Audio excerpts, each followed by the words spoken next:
श्री क्षेत्र शेगाव येथून पंढरपूरकडे प्रस्थान केलेल्या श्री गजानन महाराज पालखीचे आज श्री क्षेत्र तुळजापूर येथे अत्यंत भक्तिमय आणि उत्साही वातावरणात आगमन झाले.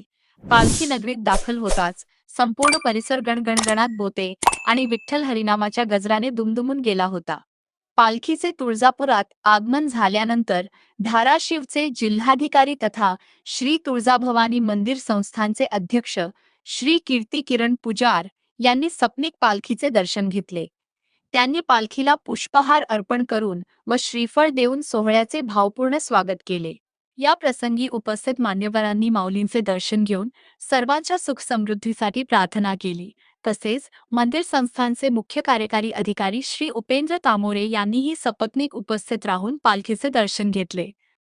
संत गजानन महाराजांच्या पालखीचे दर्शन घेण्यासाठी स्थानिक नागरिक आणि भाविकांनी मोठी गर्दी केली होती. भाविकांना दर्शनाचा लाभ सुरळीत घेता यावा यासाठी मंदिर संस्थानच्या वतीने आवश्यक त्या सर्व सोयी सुविधा पुरवण्यात आल्या होत्या.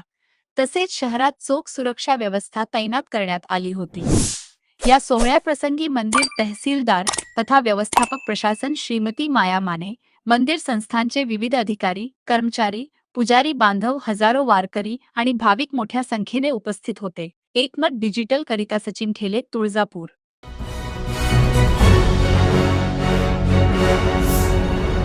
Thanks for watching Ekmat Digital.